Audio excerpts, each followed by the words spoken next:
Champion players, champion club. Melbourne wins another one. Yes, it is! Reece Terry brings up her 200 in style. Full Sam Kerr! And boy, did she hit it sweet! Redemption for Golden State.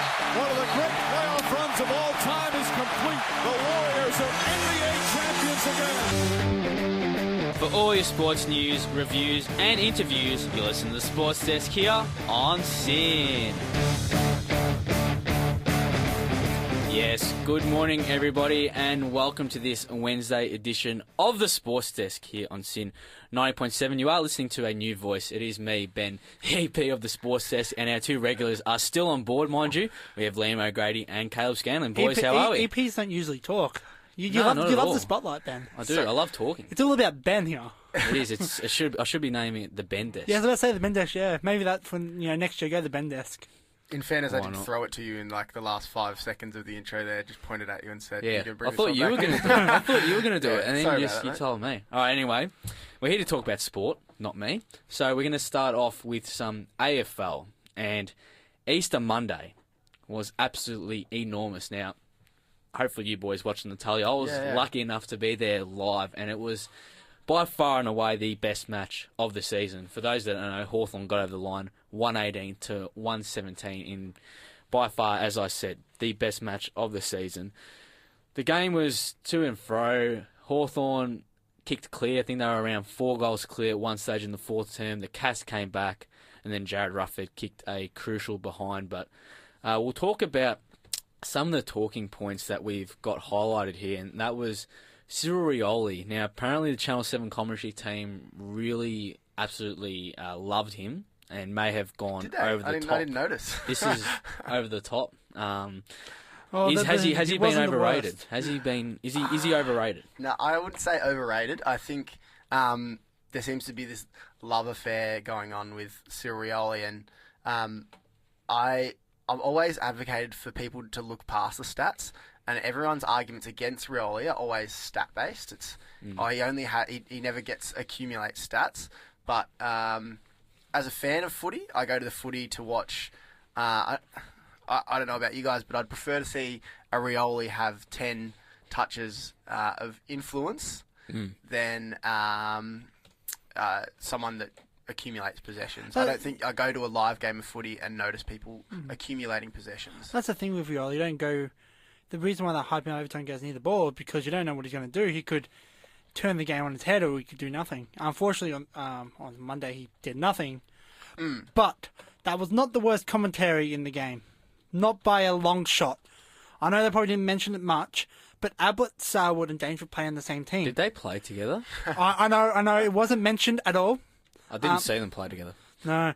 And Of course I did. That was the main reason why I went. It was the worst commentary. Believe it or not, Hawthorn was actually on the field, and apart from Cyril, you would not be able to tell that another team was playing, or the other players on the field. Bloody hell. Was it the focus on Gary Ablett, Dangerfield, and Joel Selwood that kind of Rafford annoyed could be you? lining up for a goal, and they'd be like, Yeah. wow, Selwood, Dangerfield, and Ablett. Yeah, What a team. They were certainly salivating over the idea of the big three, weren't they? Oh, it was But the can we worst. call it a big four yet with Tim Kelly in the midfield? He seemed pretty good. Second gamer. Let's. He had 27 disposals, 4 tackles, kicked a goal. Oh, he was Geelong's Joel best. Selwood had 29, so only 2 more touches than Tim Kelly. Oh, he was Geelong's best, though. I do believe Tim Kelly was Geelong's best all-round player. That's better than Ablett or Dangerfield. Do you reckon Geelong need to reshuffle their midfield? Do you reckon they need to stick one of either Gary Ablett or Dangerfield in the forward line? They can't stack that centre bounce. They need a too back much. line. Their issue is Yeah, their they need a back line. back They line. need a back line. They can stack the midfield. Like I don't mind saying that, but I would probably prefer to see Dangerfield up forward, and then Gary Ablett, so like Dangerfield deep in the forward line, because he's just that presence of danger. He's so huge. He's got Correct. that big body. He can easily fill that forward spot. Yep. And obviously you got Ablett, who's just so mercurial. He can just find a goal out of basically nothing. And 100%. we saw that banana goal. I mean, No. Banana. Was not. Thank you. It was not a banana goal. Banana. It was a banana. Banana. Hey. That was great. But yeah, I think you got to play one of them up forward. Whether or not you play both at the same time up forward is another question. But yeah, Tim Cully, he's had a phenomenal start to the season. He's been the recruit of the Huge year recruit. by far. Send us through a text. Our text line's back up and running. We're on 0475 0447. 0447, sorry, 519170. Text us through what your thoughts are on the makeup of Geelong's guts. My personal opinion, I think they're maybe a little bit too attacking. That Joel Selwood would be the most defensive of those midfielders if we're talking about the big three. So if Dangerfield and Gary Ablett turn the ball over in the crazy scenario that happens, puts a lot of pressure on their other mids and other defensive mids to go back. Well, it happened a lot on the weekend. On Monday, sorry. They were too offensive minded, and they, on time and time again, Hawthorn just kicked goals way too easily. Yeah. So Geelong had turned the ball over, and Hawthorn within like 10 seconds, they just moved the ball. Either they'd switch it or they just move it down the line, down the centre, and they'd find an easy goal. So the amount of running goals, I don't have the exact stats on that, but just watching it live, it felt like Geelong were too offensively. They had a too offensive mindset, and Hawthorn were just able to reap the rewards, which saw them get that early lead. And yeah, if they don't win the ball, which can happen in footy, they don't always that 3 won't always win the ball. Yep. Their defence needs to bolster up for sure, but. Yeah, Hawthorn were great at exploiting Geelong on that, for sure. My biggest issue with the game, and everyone knows there are the protective species in football. Every team has them. Brisbane have Zorko. Bulldogs have the Bont. Freo has Fife. Geelong has 3. Selwood, Danger and Ablett. There was 2 cases in the last 5 minutes where Danger should have been pinned for holding the ball. Ablett should have been pinned for illegal disposal. Yep. Granted, Burton should have been pinned for the best rugby league pass I've ever seen. Yeah. But, I think I know the one. Yeah. But it was the free kicks. All up between the 3, it was 10 free kicks for, 5 against. Selwood got 5 of them, led the game for free kicks as well. No surprises. Kelly got 4, so maybe he might be up there with the protective species soon, getting that extra treatment from the umpires. It was a terrible umpiring wise. The last 5 minutes was absolutely terrible. I thought they seemed to put the whistle away, but I think that was good because they put it away. They put it away for most of the fourth quarter. But I do agree with Liam. They just brought the whistle out for the last 5 minutes, and I'm not going to name names here, but I will. Troy Pennell, he was umpiring in the middle, and just the amount of free kicks that he paid were just left throughout the whole game was just over the top and ridiculous. So obviously we don't like bagging the umpires, but I think Ray's got his number on his boots now. That was a bit special. Mind you, I did love the deliberate call that he made on Guthrie. Guthrie didn't get tackled; he just rolled over. So I love that deliberate call. But yeah, I think they brought it out. They went a bit overboard in that last 5 minutes. I think if they had umpired that last 5 minutes like they did the whole fourth quarter, which was putting the whistle away, would have been fantastic. But I don't know, what can you do? It's done now. Yeah, I'm just going to say one last thing on the Easter Monday clash. I thought it was good to see the Torp had sort of come back, and in that last 2 minutes, Tui torped it out of the... Tui's good with the Torp. Torped it out of the back line for the kick in. Only went like 49 or 48. Didn't make the 50. Didn't make the 50, but there was a bit of a scuffle, and then Cam Guthrie picked the ball up off the half-back line and maybe was a little bit inspired, went to Torp it and turned it over straight away, and that was game over. So... I think did Selwood also go for a torp, or was it just a kick clanger? It was a clanger. It might have been a clanger, but I'm not 100% sure on that one. Yeah, but I remember just thinking to myself, Cam Guthrie, that's the coach killer there. You need to just take coach killer. Coach I love that. Take that extra second. Yeah. Find a mark, because turned it over. Then it went into the stoppage, and that's game over. Yep. All right. So that wraps up our chat on Easter Monday. We'll get into the general AFL chat, and one thing that I was surprised about, not sure about you guys, but Josh Caddy, he was offered a 1-game ban for a hit on Adelaide's David Mackay on the Thursday night clash. He hasn't appealed it. So should he have appealed it first of all, and should he have been suspended in the first place? So the incident, if I'm not wrong, is the spoil that he goes for and Yep. ends up punching him. Yeah, I thought he was a bit stiff. I thought he could have appealed it, but I don't know whether it's more to do with the new system. It seems like no one's getting any leniency at all. We saw Robbie Gray challenge it, and the club got fined. Yeah. Is there a certain scenario you're a bit, Richard bit Douglas sore challenged about? it. There was Katie Brennan challenged it. I don't know if you heard about that one. That was kind of big. Who's Was Katie it- Brennan? Yeah. Was it for a big game or? It was just the AFL Women's Grand Final. But That's, you know what? We didn't need that's- it. We still won. So There we go. still I'm not too salty. Oi, someone's head just we- grew a bit bigger there. The bias is back. We might Sorry, I talk thought about we'd doggies a forgotten. bit later. We'll just make that head a bit smaller. Yeah, I thought it was interesting you didn't appeal it, but I reckon that this whole new system is set up so that there can be less. I don't know. There's less movement from the original decision. So the original decision, I think. Yeah, will you stand really got more. to change his. You really got to prove that you didn't mean it. to Well, I change his think mind. Caddy had a case. Obviously, I still think under the same match review panel system as last season, he would have been suspended. Yep. I think that 1 week ban was correct, which left it open for him, in my opinion, to appeal it. The fact that it was a 1 game ban, I felt that why not appeal it? So clearly, it looked like from my stance he was going for the ball, and then obviously the ball's gone past him. He's just followed through, and obviously when you make head contact, you're going to get a week. But the fact that the ball was literally only a couple centimeters away from his hand, Yeah. and because it's in the heat of the moment, he's gone through with it. I felt there was grounds to appeal, so I think he should have appealed it, and I actually do believe that 1 week was right, but it did leave it open for an appeal. So I was pretty disappointed that Richmond decided not to appeal that ban. Yeah, fair enough. Let's get into some top 8 predictions. It's only round In 2. order. 2 rounds in. In But, order. This started because I went to Ben before the show saying there's only 9 teams that can play finals now. Really? Yeah. Oh, we'll start with you then, Liam. Who are the? Let's go with your 9 teams who can play finals. Well, I'll do my top 8, then I'll do Okay, sure. my special 9th. I still got my the Melbourne 9. my not grand the final Richmond prediction 9. Yeah.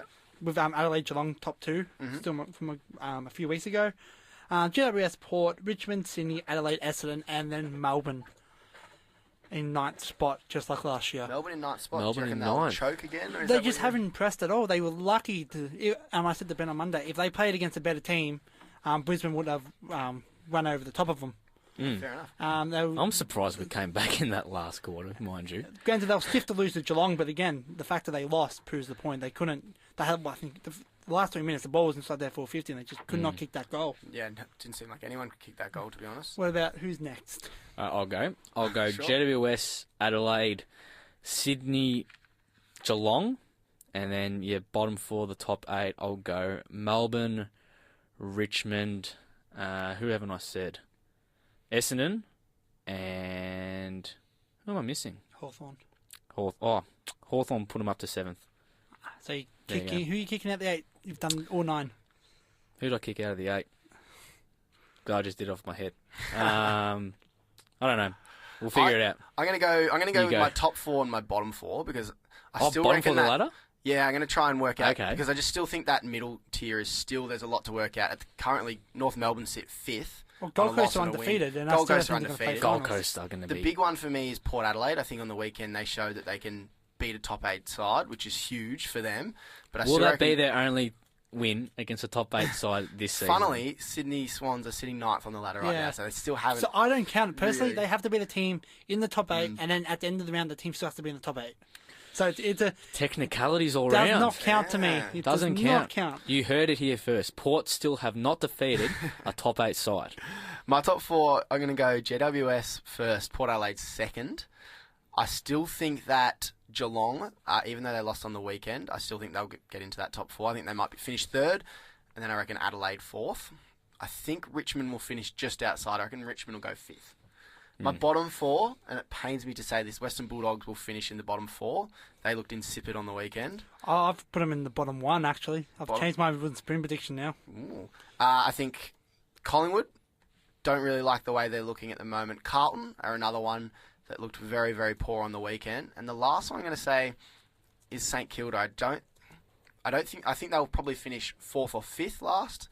They didn't look great on the weekend. I don't think it's, they won against Brisbane the week before, but I just don't think that they've lost Rewalt and Montagna. It's too big of a loss for them, and they looked pretty crap on the weekend.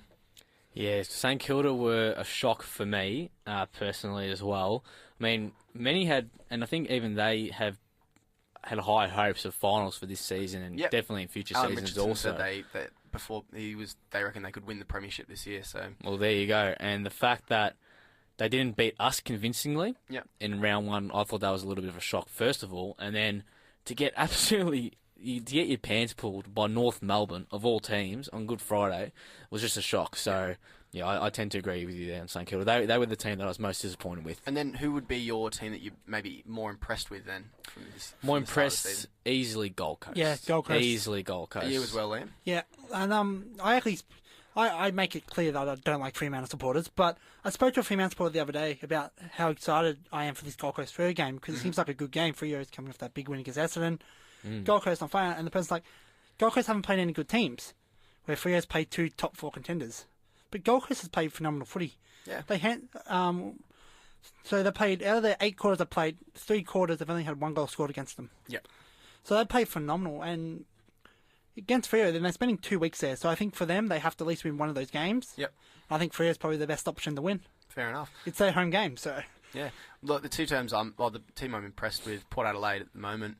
Disappointed with, it's an obvious one, I'm disappointed with the Dogs.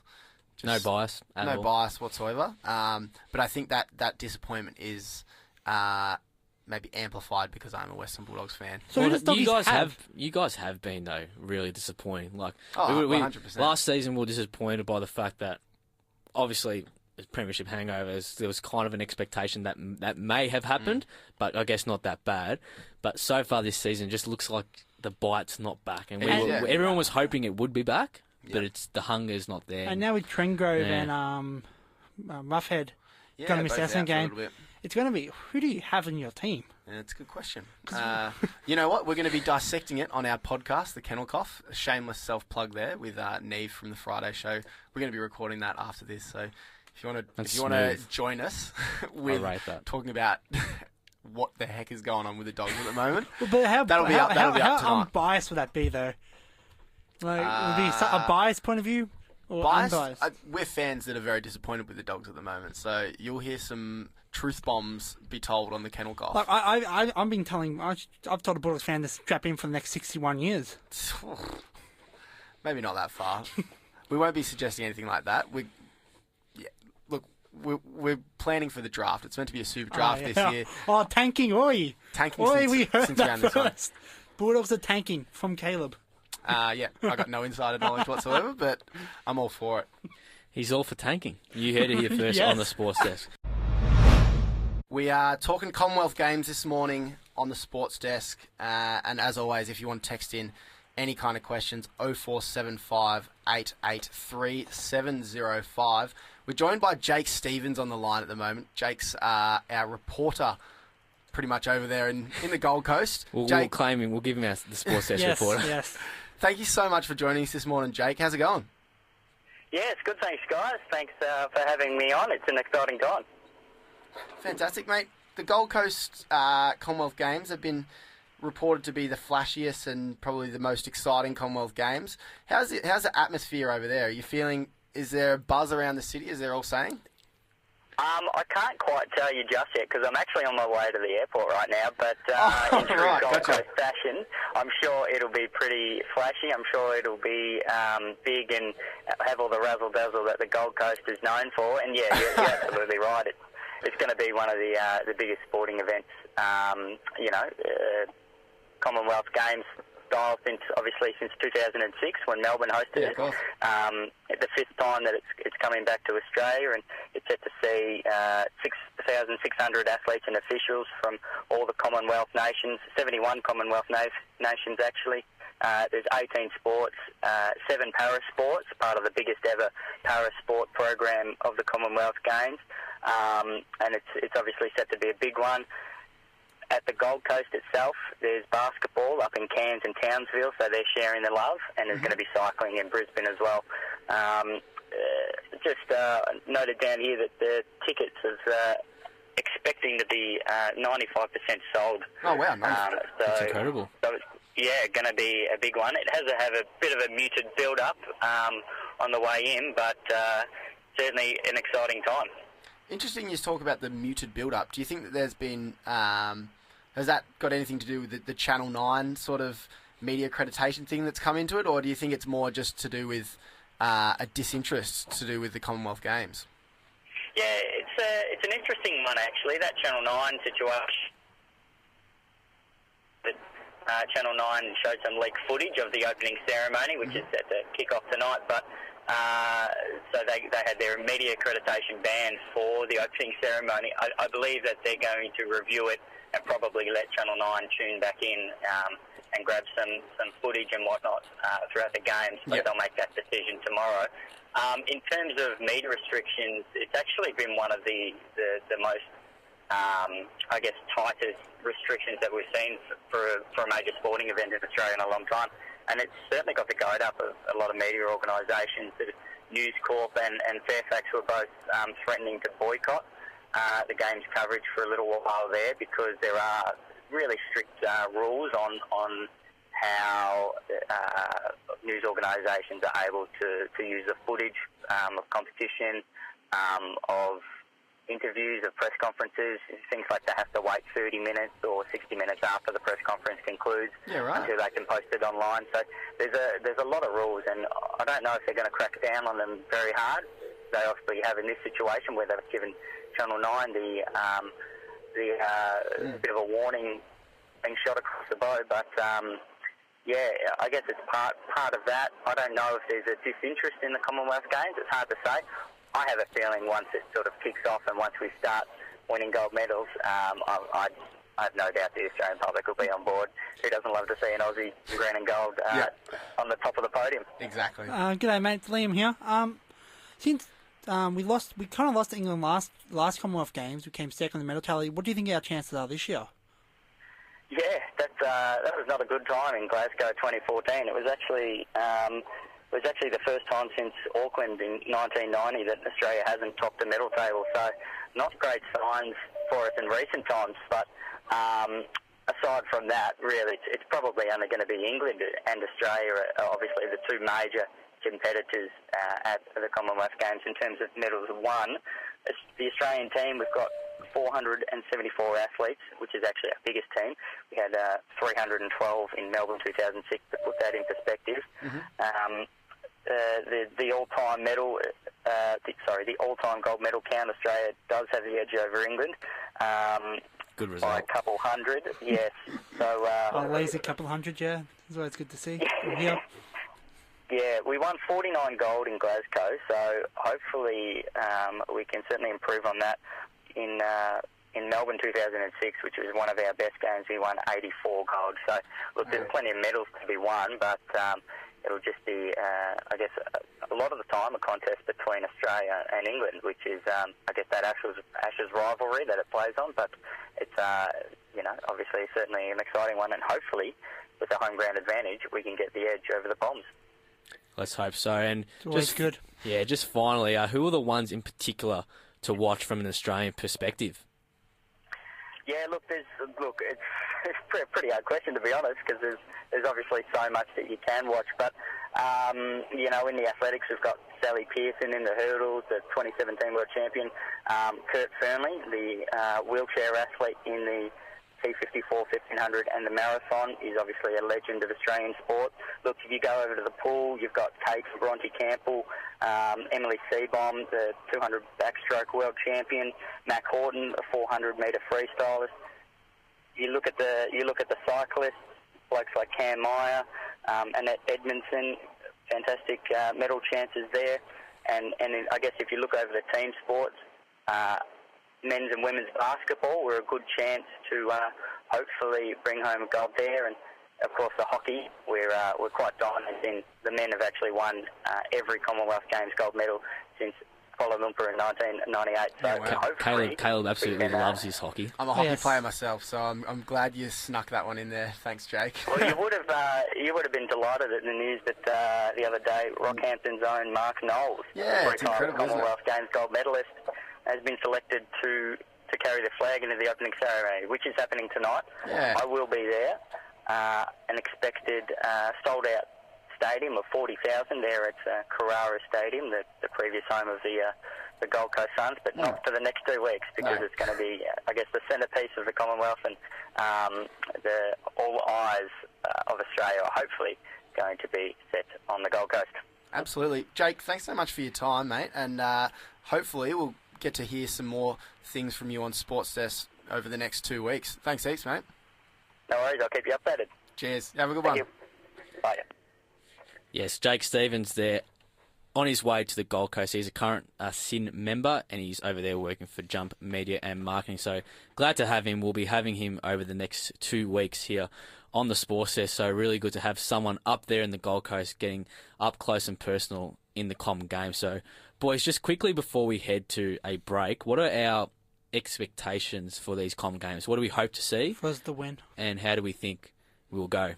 I think we usually always finish, well, apart from finishing second last time, we usually finish first in the medals tally, mostly because America and China aren't involved. But I think, we'll do pretty well. It's always good for young up-and-coming athletes. The Commonwealth Games are good for. Yeah, I'm excited to see Sally Pearson. I think she'll be one to watch. Also kind of excited to see the Australian swim team. As Jake said, they didn't get too many medals at the Rio Olympics. The Seabomb and the Campbell sisters, a bit underperformed, but let's hope that they can get back to their best.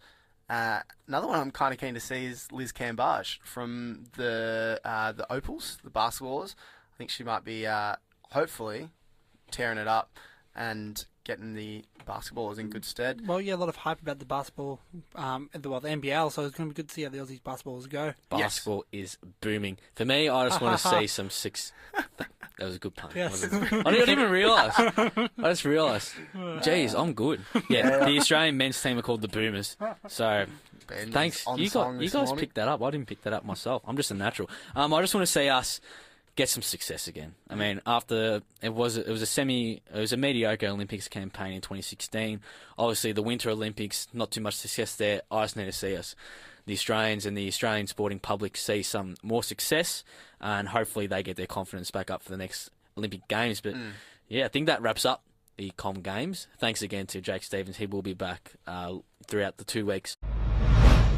And now we're going to get stuck into the cricket. Wait. I think we forgot something here, lads. We're talking about cricket. No. I think there's something a bit bigger than the cricket on. It can't be much bigger than the cricket. Oh, I think it is. There's one thing that's bigger than the cricket, Ben, and that is that today is your birthday. Yes. Oh, So happy birthday, Ben. Thank you. And yesterday, it was your birthday. It was a good time to be born around this time of the year. It is. 3rd and 4th of April. So Fantastic time to be So alive. I'm going to sing, and can I... No.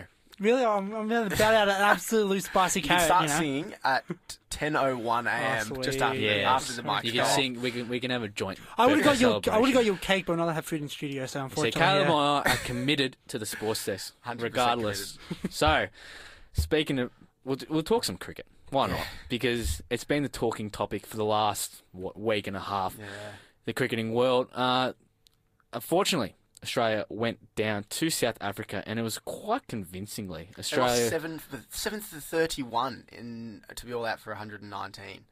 Which There is you go. pretty, not the kind of things you want to be seeing in Test cricket, but nonetheless, it was an undermanned side, you could say.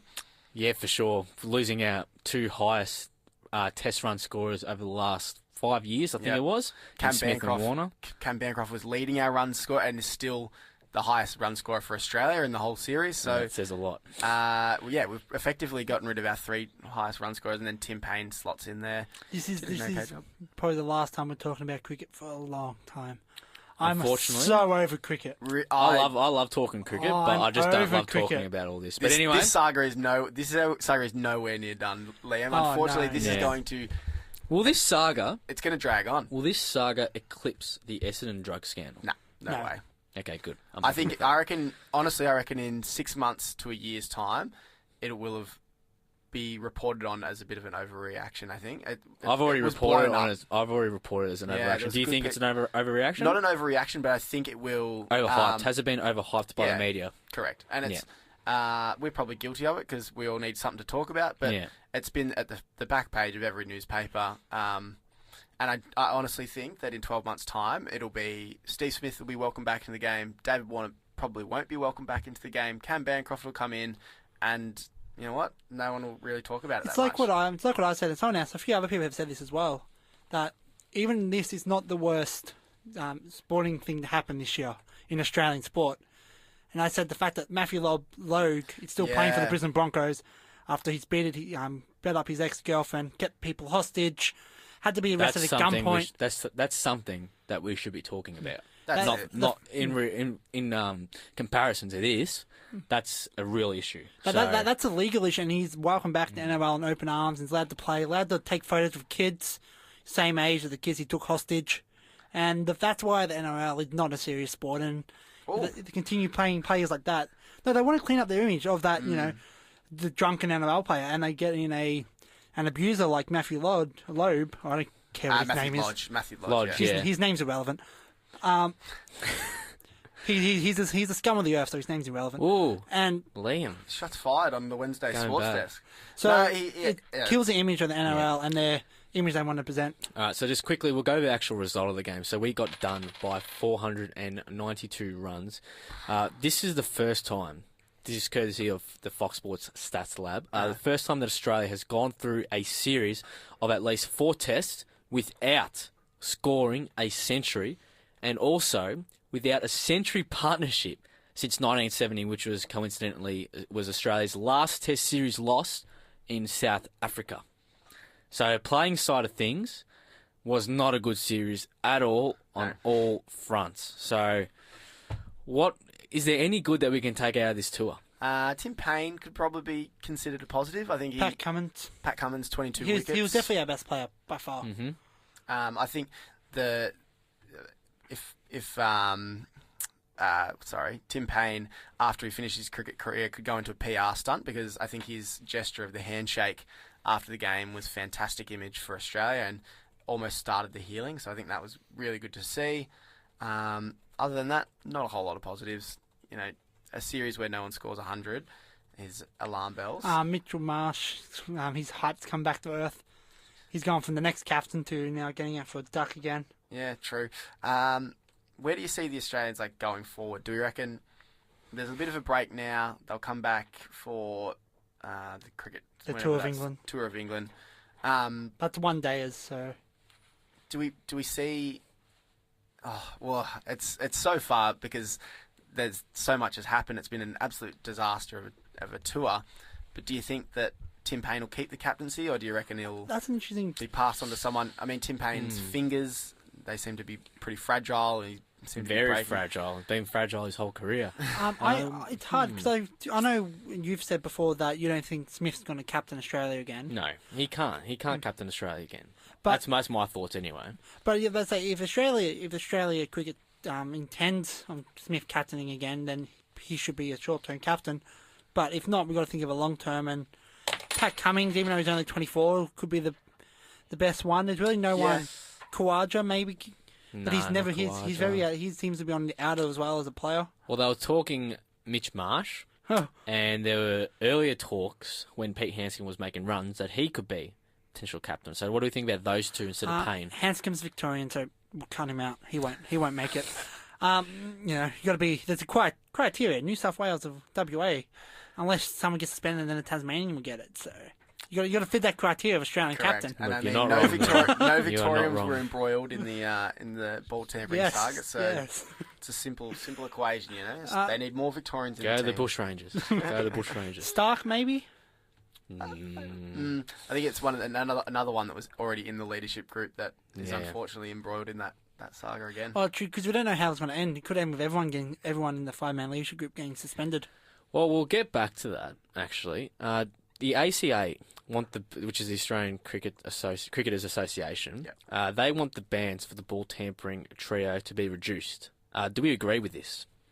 It's a tough one. I think I think Steve Smith's one should be reduced. I think Bancroft's is accurate, and I think Warner's is accurate. I don't think... so from my understanding, that the events occurred as David Warner formulated the idea, took bangers aside and said, this is what we should do. And then Steve Smith, who was quite a young captain, said, I don't want to know about it. I don't want to be a part of it. So while that's bad on his behalf, I think as a young captain, and David Warner's quite an intimidating person, maybe I start to sympathise with Steve Smith a little bit more. Seeing his press conference, Oh, no. I was a kid, you were a kid, and you were a kid. We've done something naughty, and we knew it was naughty, and we got caught, and then we cried because we got caught. I did not buy those tears for a second. He's upset because he got caught. He knew what he was doing the entire time, and he's done it before. This is a guy that has played cricket for his whole life. He's dropped out of school. He didn't finish school because he just wanted to play cricket in England. That's all he lives and breathes. And he knew what he was doing when he did it. He knew what he was doing when he did it. He only cried because he got caught. He didn't really know about it. He saw it briefly and it's gone like, nah, I don't want anything to do with it. And obviously that was really naive of him. And that is a cause of the fact that he had absolutely no control of Warner. Captain would know what was happening. Out of all the press conferences, to not believe, it was definitely Warner. Oh, from my point Warner of view. cried on cue. He cried on cue. I think the pressure of the first two press conferences, where they both clearly genuinely cried, obviously some of Warner's tears would have been genuine. Like I'm not saying that, but out of all to appear the not to be real, it would have to be Warner. And he probably had pressure on him to cry anyway. From the standard for the first two. And he took, an extra day to formulate which his wasn't good. And the responses were absolutely terrible, just off the script. There was questions about were other people involved, and he said, I'm here to talk about the incidences. Or has this happened before? And he said, I'm here to talk about the incidences from this day. It's like, Cape Town. You're not helping the situation, Warner. Yeah, not at all. I don't think David Warner did himself any favours. He did more harm but good. And he's the only one so far that might be appealing. I think everyone should just take their 12 months or 9 months. Well, I think Warner's is perfect. I'd like to see Smith's reduced to maybe 9. Yep. And I think Bancroft should be reduced to 6. Yeah. But I don't have a particular... I do disagree with Bancroft, even though I feel bad for him more than anyone. Bancroft, I know... But he was the one that did it, so that's why I think the 9 months should stick. The thing is, though, put yourself in his shoes. Oh, now, yeah, no, 100%. Everyone can say... And I've got all these mates who can say, oh, no, I'd never do that. I mean, you put yourself in the Australian cricket team, you get a senior person such as David Warner, who's got the influence as he does, you're going to do it. Yeah, no. I don't care who you are, you will do it. You're in the Australian cricket team. And if you don't do it, obviously you're going to lose the respect, which is the reason why you do it. So that's why I think Bancroft should get 6 months. And if anything, Warner should be suspended for more. Not just the 12 months. I 100% agree with that. I do 100% agree that I feel bad for Bancroft more than anyone out of the 3. But the fact that it was him that got caught, that's the only reason why I think his 9 months should stick. Because it was him that did it. We could talk about this for ages. But I'll end this cricket chat on a lighter note. And I've just come across the Fox Sports. Fox Sports have posted an article, and you know what? The South Africans and the Australians have come together at the end of the series, and they've shared a post-match beer. So that's a good result. That's what you like to see. As much as it looked like they hated each other. They can still share a frothy after the series. That's how it should be. They just hated Warner, really. Yeah. And we are going to get stuck into our fire wrap-up. Rapid fire wrap-up. We're going to jump into the soccer overnight. Cristiano Ronaldo booted his 119th Champions League goal in style in their 3-0 win over Juventus. And Liam, I can confirm it was a bicycle kick and it was slightly better than Luke Parker's goal. Just marginally. Let's jump to the NBA, and at the moment, the Philadelphia 76ers are playing the Brooklyn Nets. So far, all the way at the end of the second, Ben Simmons, 7 rebounds, 4 assists, and 10 points. Maybe another triple-doubles coming his way. Hopefully, what's the score? 53 to 46. Yeah, 53 to 46 with 2 minutes left in the second. And then the other match at the moment, that's a big talking point, is Cleveland are currently up by 14 points over Toronto, who are the number 1 seed in the East. What a huge game, yeah. Cleveland winning 58 to 44, and basically almost an identical time as the Philly game. How's LeBron going? Oh, he's doing okay. Four Liam rebounds, 3 assists. Liam just having a conversation with himself there, just live on Thanks here. for that, Liam. I can't wait. I'm actually the Liam show is going to be next season. show. Yeah, it's going to be me, one-man show. New Zealand has defeated England in its 2-match test series in the cricket. They drew overnight, and it was Wagner did a outstanding batting job at the end, making 7 runs off 108 balls to get the draw, which was pretty exciting cricket, I can imagine. James Hird decided not to go to Fremantle, which, as a Fremantle fan, I'm happy with. And also, Orazio Fantasia might be back for the Bombers, which we'll find out more on the Flying Up podcast. Orazio Fantasia. On the Flying Up Maybe podcast. back. I Yes. plugged my show before, so So tell us a little plug 'em bit up. about the Flying Up podcast, Well, Liam. the Flying Up podcast is where I pretend to be an Essendon supporter. Hey, And with comedian, as well as a great guy, Andrew Calso, we discuss everything Essendon news. Go for Essendon facts, discussion about Essendon. I'm good with my facts. I think I've got to start a Brisbane podcast. Maybe. Yeah, no, we don't do You've that. got no, an Essendon. no. There's only You've 3 got other doggies. Brisbane fans that exist in all of Yeah. Australia, so you'd be And most of them hard are, pressed to find and another most of them one. are all Hey. Fitzroy fans, and then they don't have long left. Hey, none of that, Caleb.